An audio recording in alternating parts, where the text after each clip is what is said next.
So I listened to a podcast recently about loneliness, about this crisis we have in our country. Pastor Ben talked about this a little bit last week, and there was so much data and research for decades showing us that our friendship networks are shrinking.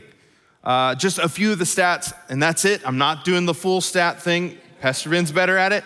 A few of the stats that stood out to me that they highlighted, that we're losing close friendships faster than we make new ones. That over the last decades, you look at the average person's life and they're losing their friends faster than they're creating new close friendships. A quarter of people in some of these studies said that they have no one to confide in. So a significant portion of this room would say, I don't have a single person in my life that I can confide the deepest parts of me in. And then depending on your age, a quarter of people say they experience severe loneliness. And another quarter says they experience it, but a little less often and a little more mildly. So looking at this room, that's imagining that half of this room, that's split in half, you would say, I experience loneliness. Some of you, it's the heaviest part of your life. And for others of you, it might not be constant, but you have experienced loneliness. And as it increases, it's costing us. Rates of depression and suicide have gone up. Loneliness leads to a significantly higher risk of heart disease, stroke, dementia, among other things. The Surgeon General, Vivek Murthy, one of the last Surgeon Generals, he was big on this idea of loneliness because of the health effects. That not having any connection, being lonely, is as deadly for us as smoking a pack a day. As being a regular smoker, it's just as bad to be lonely. And many of you know this intimately in your own life. That loneliness is a constant weight on your shoulders. It's freezing outside, and maybe it feels like loneliness is that winter jacket just weighing down on you, bearing down on you. Some of us, because of circumstances, going off to college, finding a new job in D.C., the loss of a loved one, maybe a mistake that you made that has pushed people away, it has been thrust upon you, this loneliness in this season of your life. And many of you are probably here because you are lonely. You said, I need to find like-minded people. I need to find somewhere to belong. And I would say that all of us, we try to avoid that pain. We try to numb that pain. And there's so many different ways that we numb the loneliness in our life. Casual sex, focusing on a career, maybe jumping around from relationship to relationship, friend group to friend group, church to church. There's so many different ways that we say, I just want to distract myself. I want to put screens in front of me all the time, or I want to have some addiction that I go to instead of thinking about the fact that I'm disconnected, I'm lonely, I'm depressed. We are all starved for meaningful relationships. Now, why did I listen to this podcast? I didn't need proof. I have heard so many different statistics of how lonely we are, and I believe it. I've experienced loneliness in my life. I speak to so many of you, so many different friends of mine who I realize that loneliness is a real issue. And I didn't necessarily need the why we're loneliness. Pastor Ben, like I said last week, he looked at a lot of that, technology and generational differences, why we've become so lonely. So I wasn't seeking the why, and I didn't necessarily need proof. I wanted to listen to this podcast to see how the world tells us to fix it. Because in this podcast, which was kind of this science of happiness, they had gathered the dream team of experts, just the Kansas City Chiefs of psychology, of friendship experts. There was, like I said, that former Surgeon General. There was Yale grads, Harvard grads, all of these experts about loneliness, friendship, psychology, all of these relationships. I wanted to see, what do these people have to say about this? What is their perspective on fixing this issue? They broke loneliness down into 3 categories, 3 types of connection that we all desire and need. The first one was collective loneliness. So imagine that is a space like this. That is a larger group that we share an identity with, that every person wants that kind of relationship. Someone to share a larger identity with.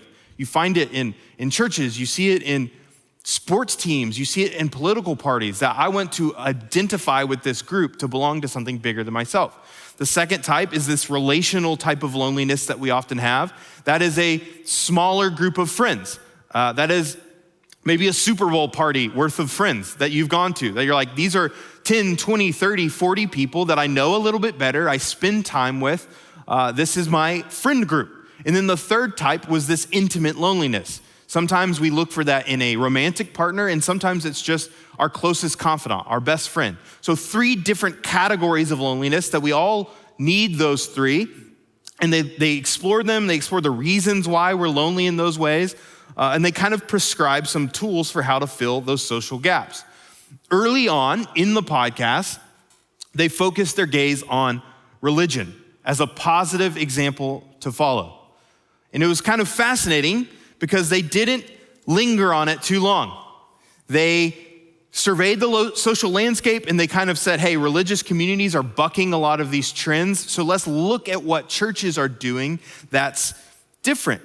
But what they did is they grabbed a few vaguely faith-adjacent principles, detached from any kind of meaning or beliefs or faith itself, and then they said, here's how we could maybe implement those in secular spaces.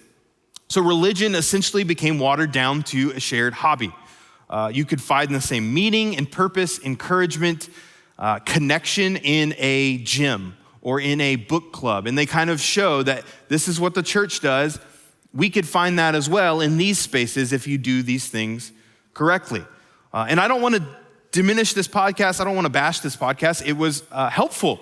It was genuinely helpful. I am an introvert. I took tools away from this podcast to be better at making friends myself. So I don't want to bash psychology or all these different tools because I do think they're important. But I left listening to it stuck on their misinterpretation of the church.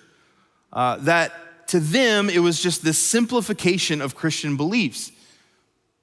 But to me, that didn't offer a compelling answer to a very important question.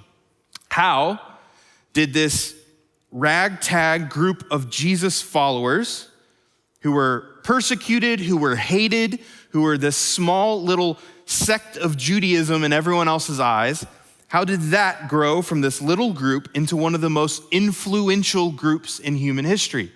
It doesn't make sense to me that that's just a few things they share in common, a few things they both like. There has to be something more. At the beginning of the 2nd century, less than 0.1% of the Roman Empire was Christian.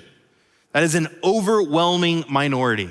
So I imagine myself as I process this, that's like going to the Colosseum in ancient Rome and there's these Christians being martyred, being persecuted for sport, and me turning to a Roman citizen and saying, one day, all of these buildings will be a place that Grayson visits, old architecture in dust and whatever, but somehow this group that's being persecuted will have covered the globe and still be existing thousands of years later. That's ridiculous. If you think of those numbers, that's like me saying that one day the United States of America will cease to exist. No one will even remember much about it except for the ways of Cleveland. That every cultural thing of America disappeared, is no longer relevant, but Pittsburgh, the culture of Pittsburgh has transcended on throughout ages and influenced the entire world. That's not a knock on Cleveland or Pittsburgh. Those are just the first 2 cities of a certain size that worked for this illustration. But that is what they're saying, and it doesn't make sense to me that this little group of Christians somehow became so massive. So as I sat down to think about this message, what does it mean to belong? I kept asking myself, how has Jesus forged this family of people across the globe that has withstood every single force that has ever tried to crush it, that has gone between ethnic lines, racial lines, every single barrier that the world had to offer, somehow the church has pushed on into history. It can't just be a couple of interesting tips and tricks for how to make friends and build community. And there's many different ways we can try to answer it, but I kept coming back to one phrase, one another. There's this Greek word, alelon. It occurs frequently in various forms in the New Testament. It's used often and packed into this phrase that Jesus used, that Paul uses a lot, is this framework for how this community is meant to live. That there's something different about this community because of Jesus and because of their commands of this is who you are in Jesus, and now this is how you are meant to live with one another. There's something different there. And it's not systems and structures. They do offer that in the New Testament. They kind of show, hey, here are some ways that the church needs to be ran. Here's some different tactics, whatever. But that's not the main story. It's about attitudes and actions. How we're meant to feel about each other, act towards each other, how we're not meant to treat each other. The church, united by Jesus, in Jesus, and for his renown and name, is called to live in a way that's set apart from every other worldview. And I believe that that is the answer to that loneliness question. That when we look to the church, it's not just a shared thing that we all like. There's something about who Jesus is and what he has done in us that has forged this community that has survived. So today, I want us to look at that. I want us to get very practical because I believe that God's word offers a compelling and timeless path into formative friendships, Christ-centered friendships that will last. And I believe that starts by asking the question, what does this community of the King look like? So there's many places we could start, but I want to take us to Colossians because that's what I've been reading in my own time. So I looked at this massive chunk of text, Colossians 3. It's a relatively small book. This is all of Colossians, basically. Yep, one book. We're looking at a fourth of Colossians today. And in this book, Paul is writing to a church that is under siege by bad ideas, false teachings about Jesus that are diminishing the gospel and leading people astray. And over the first two chapters, what Paul does is he sets kind of some theological barriers, that this is who Jesus is. They have been saying things about him, but this is who he is.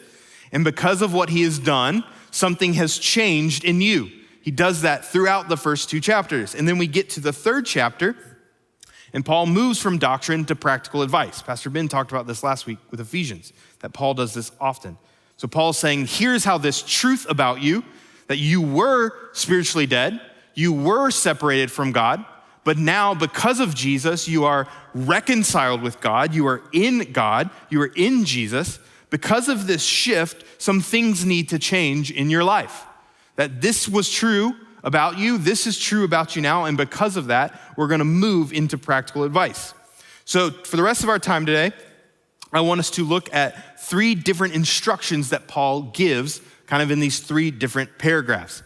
And I wanna ask ourselves how we can practice them together. We're so used to viewing scripture through an individualistic lens. What does this mean for me? I'll show up to a Sunday, I'll listen to the sermon, and I'll try to apply it in my life in this little way. But it's a good reminder for us that this wasn't meant to be done on our own. That even in this letter, Paul is not writing to a person, he's writing to a people.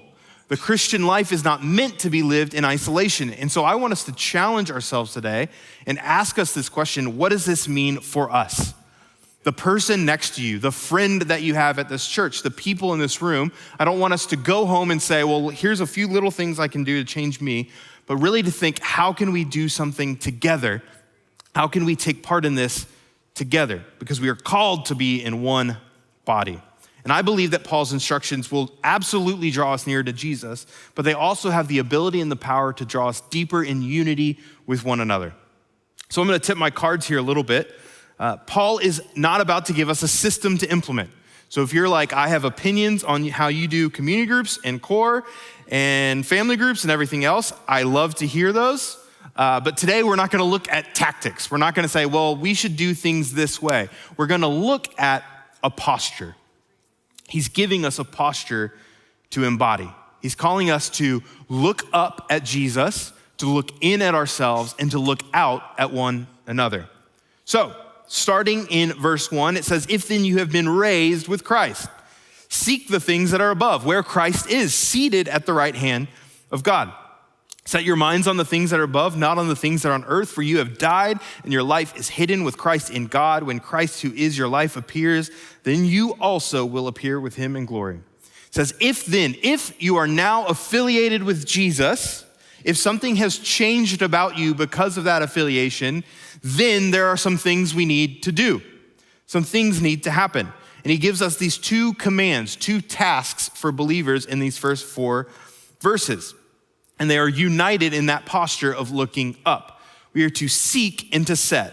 Seek and set your minds on things above, not on earthly things. I love how the commentary written by Douglas Moo put this. He said, we are meant to orient ourselves around heavenly realities.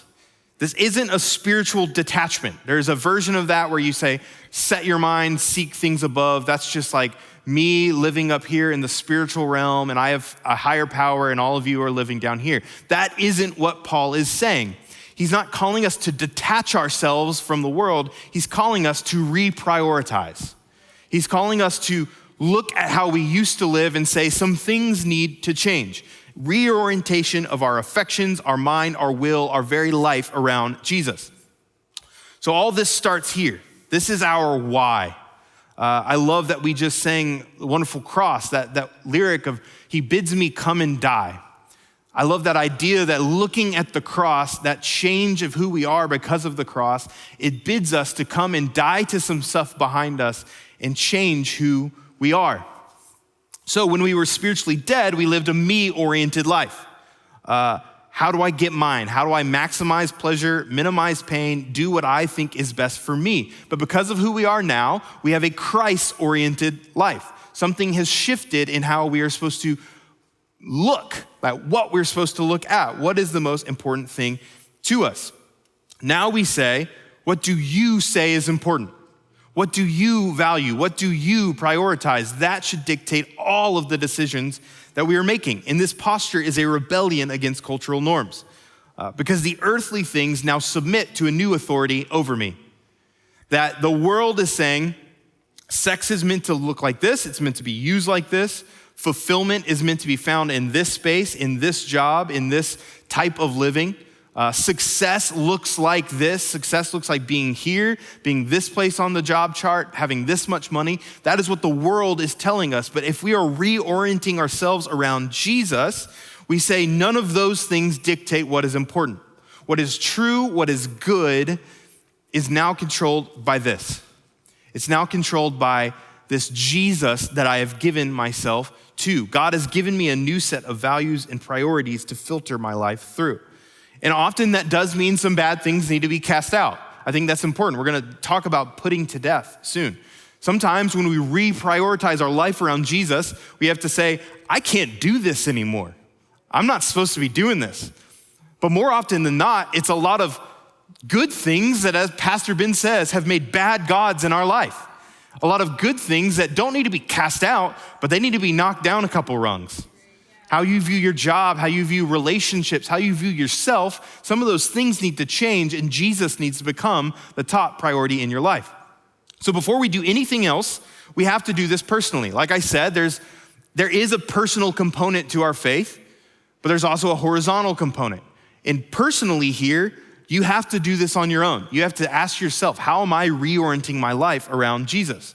But how does this look communally? Friendships are always oriented around something. There's a famous C.S. Lewis quote you've probably heard before. Friendship is born at the moment when one man says to another, what, you too? In the same book, he says the very condition of having friends is that we should want something else besides friends. I have made friends over a lot of different things in my life. I have the group text to prove it. I have friends that we love talking about the misery that the Atlanta Falcons have brought us. I have friends that love to celebrate the Atlanta Braves. I'm not gonna keep doing sports ones, but I could. But I have so many different relationships of, this person I knew growing up that we liked video games together and we bonded over a liking of that. Or Becca and I, before we started dating, before we got married, there were things we both liked that drew us in to each other. And you all have it too. Board games, TV shows, poetry, a love for fitness, bless you, political views, a love of serving, of cooking, some musician that only you know, or some musician that all of you know and love. These are things that bind us together. Our friendships, particularly as we get older, we get out of a school and we kind of have to make these friendships on our own time. They're often oriented around these surface level things. And that's not bad.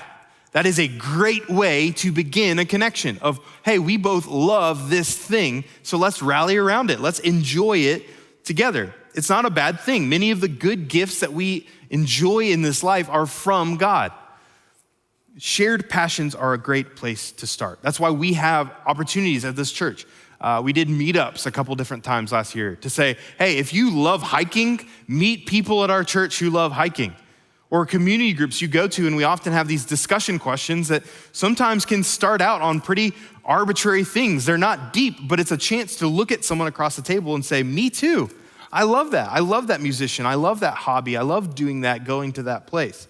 But if we want a community worth belonging to, friendships that will shape us and people that will stick with us through the highs and lows of life, we have to go deeper than surface level. We cannot linger on just a shared interest in a thing.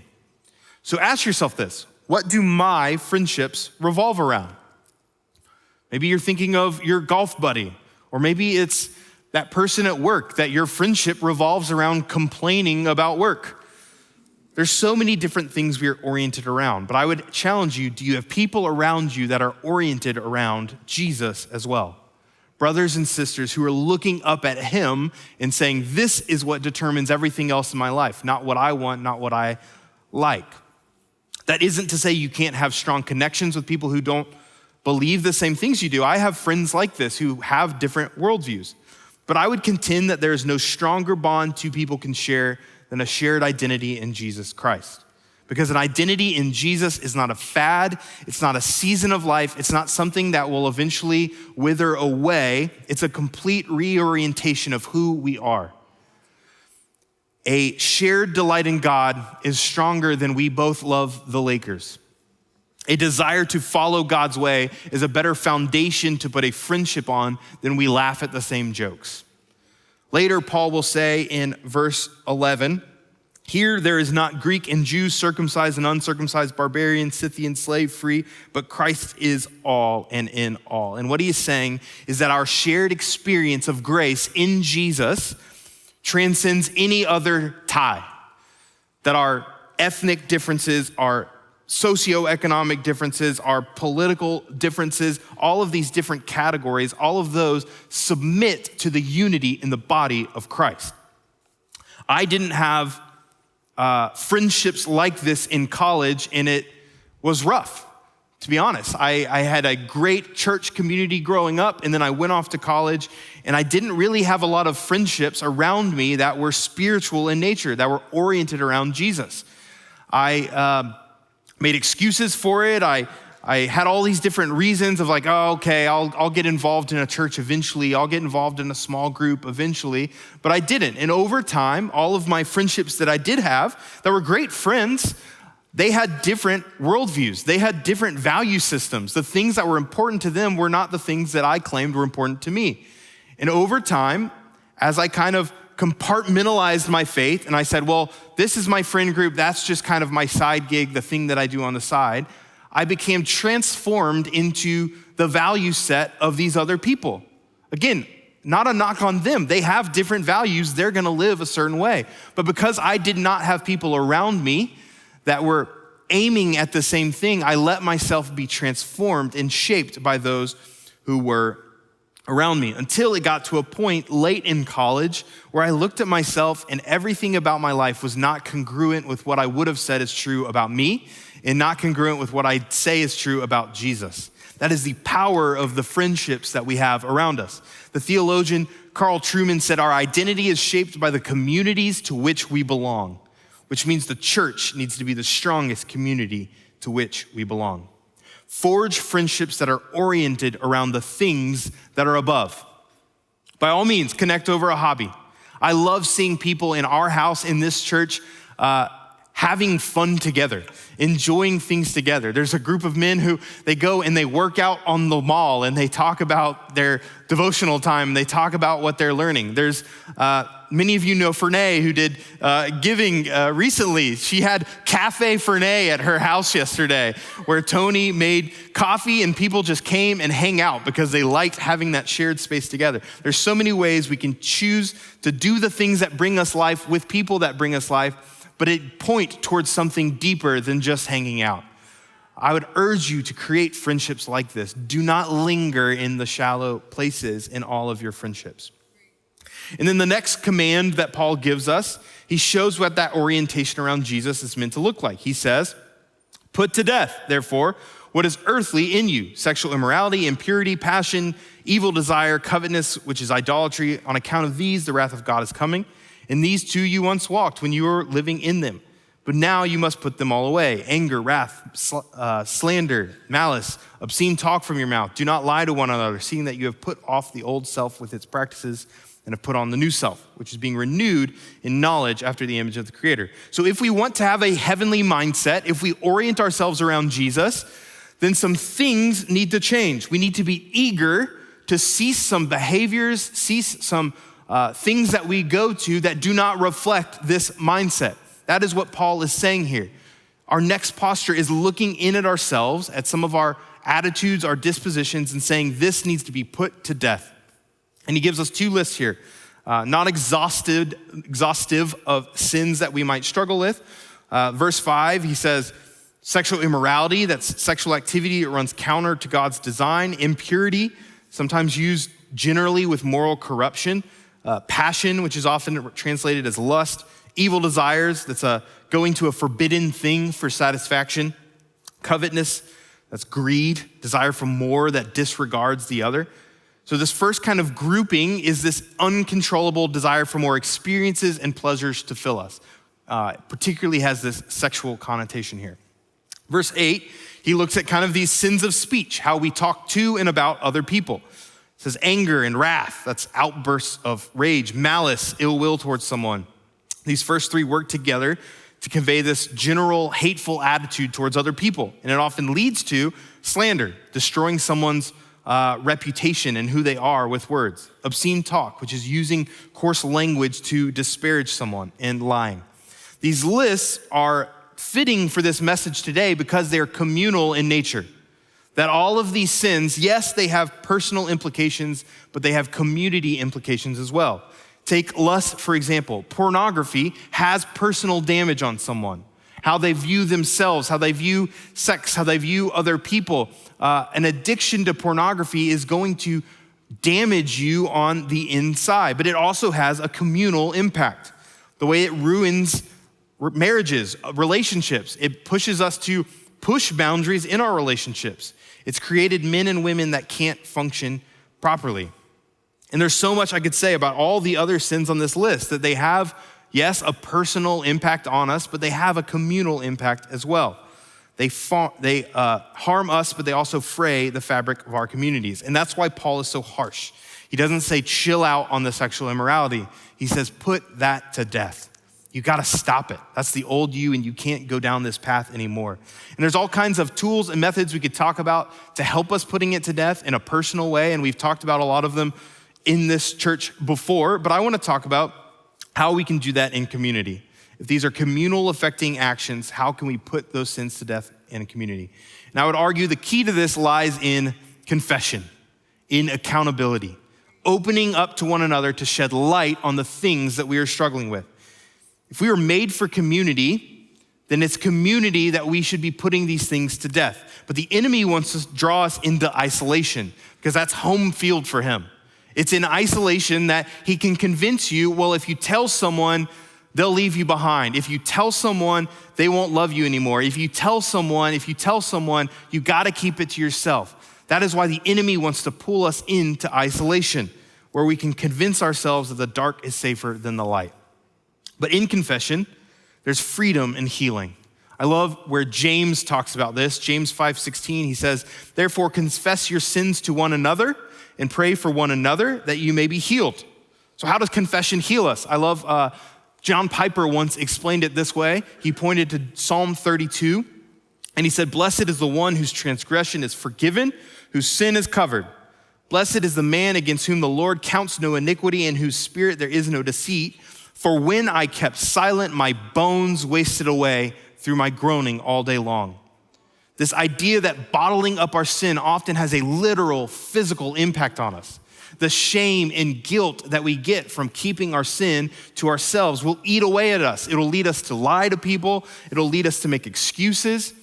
But by confessing to a dear friend and shedding light on our sin, it helps release our grip on it.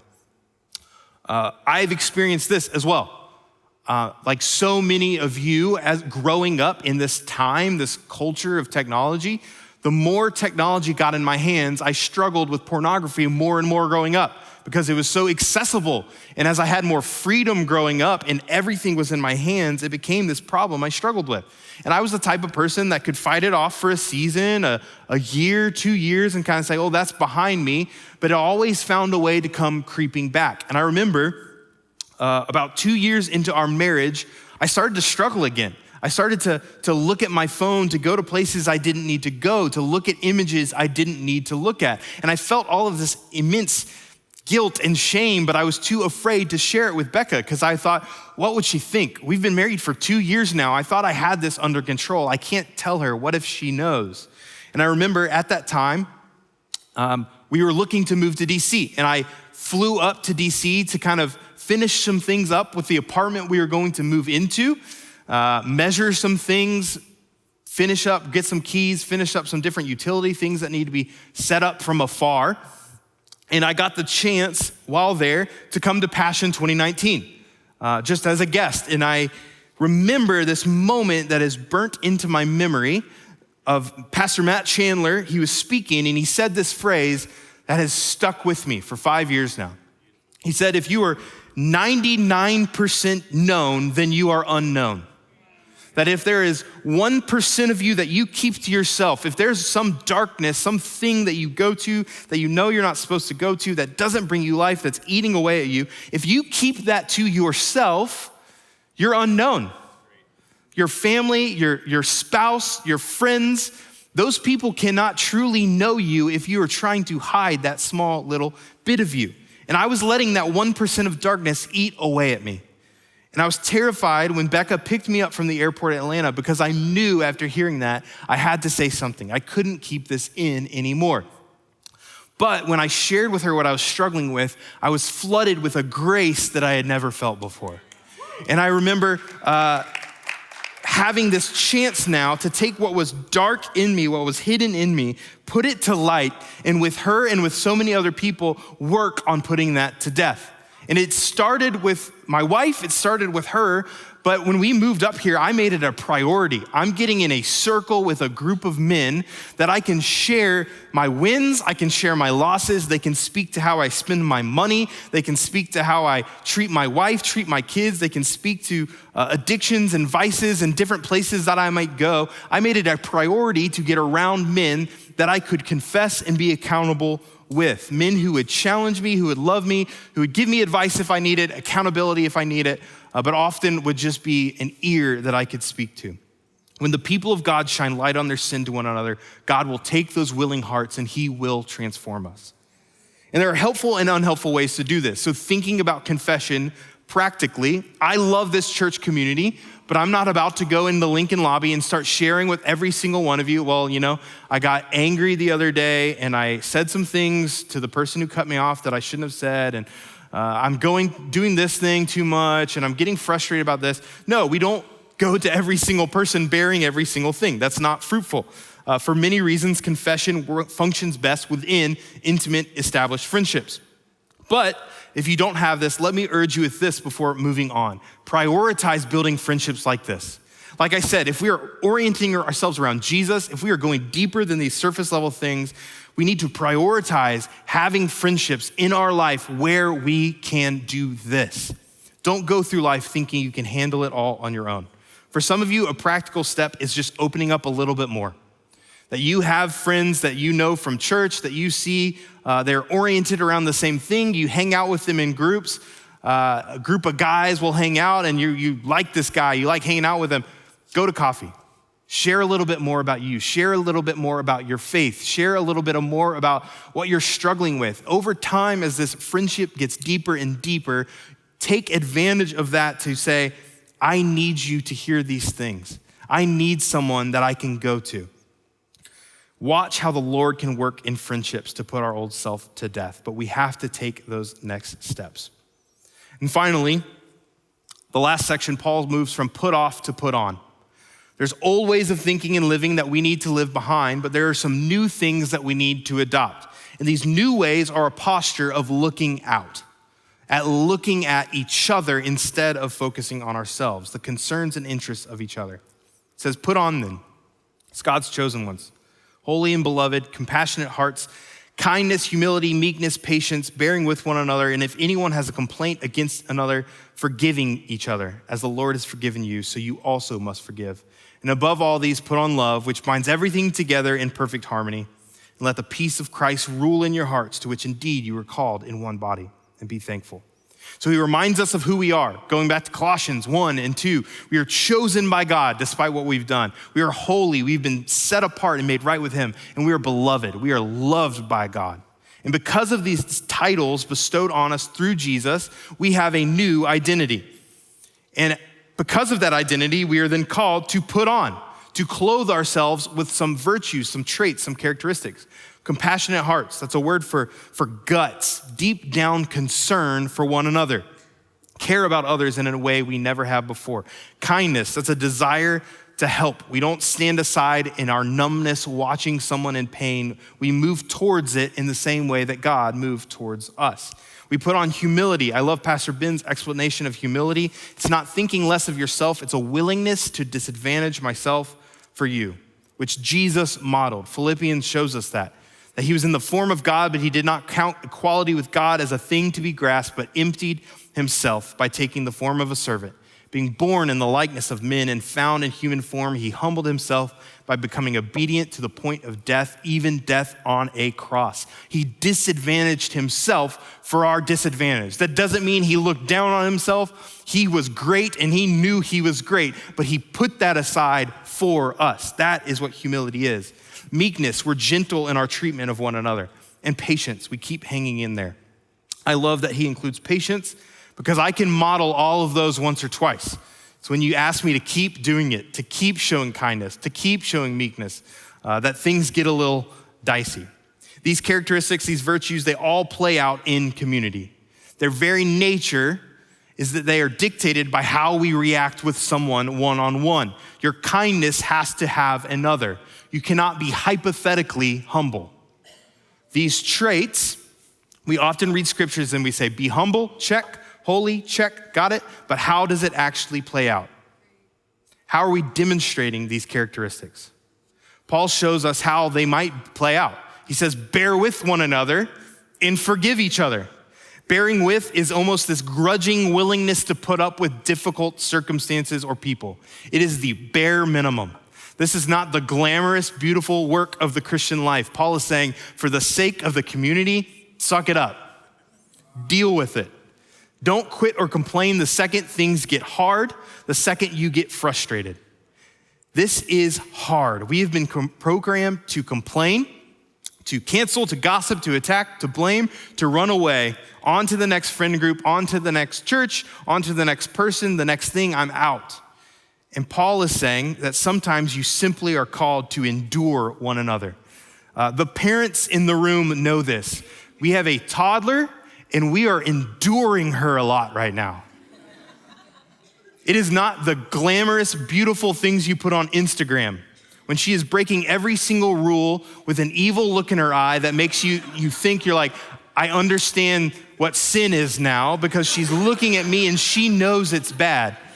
And she's body slamming her 2-week-old sister. And we're just like, our response is not gentle parenting where you're just, it's fine, everything's good, I love you and I forgive you.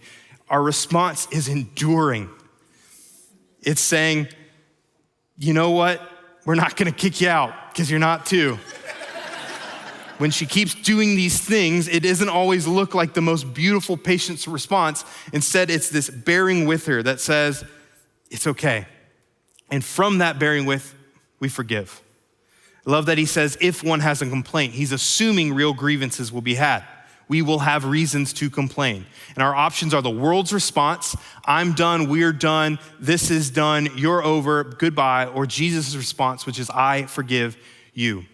When that person makes you the butt of the joke, or they embarrass you, or you are wronged by a brother or sister, we choose forgiveness instead of resentment, bearing with instead of running away. This doesn't free us from consequences. Let me say that. There's nuance to this discussion of bearing with and forgiving about what that practically looks like. But I love Paul's inclusion of this phrase, as the Lord has forgiven you, so you also must forgive. He binds our forgiving to the forgiveness that Christ extended to us. What if they don't deserve it? You didn't either. While we were still sinners, Christ died for us. We have been given a better way, and that way is not arbitrary. That way is rooted, it is anchored in the reality that when we didn't deserve it, Christ bared with us. Christ endured us. Christ forgave us. There's something different about how we do things, not because of us, but because of him. And tying it all together, he says, above all these, put on love, which binds together everything in perfect harmony. All this is bound together by a love that Jesus has for us, the love that seeks to do what is best for the other. And let the peace of Christ rule in your hearts, to which indeed you are called in one body, and be thankful. If we needed any other reminders of the communal implications, they're right here. That word rule is the same as an umpire or a judge. What decides how we act with one another? What determines our actions? Maintaining peace and unity within the body. We all want a community like this. This is not a revolutionary statement. What are you looking for in a friend? Cruelty, indifference, arrogance, pride. No, we are drawn to humble, patient, kind people who forgive us, people who bear with us. We want that. So Paul is calling us here to be that, because this is a reminder that all are called to be this. Often we compartmentalize and we say, she's the humble girl, he's the kind guy, they're the patient people over there. Paul is saying, all of you put on these things. No one gets to say kindness is not really my thing in the kingdom of heaven. I have seen these verses play out time and time again every time someone moves. My brother and his wife, they moved this weekend, and it reminded me of when we got to D.C. My wife and I drove up and drove into the city the morning that a blizzard was going to hit. And we were already lost. I think we were illegally driving a U-Haul way too close to the Capitol, just confused. We didn't know anyone in the city but John and Maddie. And so to our surprise, we pull up to a building and there was a block full of people ready to move us into our place, donuts and coffee ready, that John and Maddie had said, hey, guys, come help my brother, come help my sister-in-law move in. And it was the quickest move in I have ever experienced in my life. That all these people that I had never really even met before showed up to do something for us. And then at the end of it, they prayed for us. They said, welcome to DC, welcome to this community. We're gonna pray for you.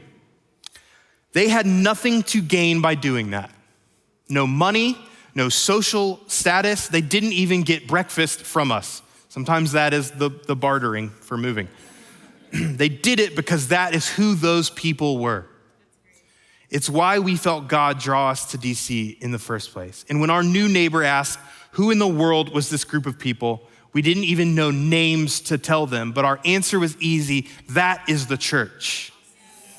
So practically speaking, how do we practice this posture? And then we'll close. Focus your energy and attention on embodying the character of the king instead of only worrying about the benefits of the kingdom. When you enter a space, a gathering, an event, ask yourselves, who am I going to be here, not what am I going to receive from this place? Focus on drawing near to God and imitating Jesus. Worry less about performing, about impressing people. Let him do the work. He will produce fruit in you when you embody this that draws people to you. And keep showing up. People are messy, community is messy, friendships are hard. Don't keep your eyes on the exit ready to run. Don't hold this closed off posture of me first, but look out to other people. As we wrap, maybe you're sitting here thinking, that sounds great hypothetically, but I am set in my ways. This is scary, intimidating, time consuming. How am I supposed to reorient my life around Jesus?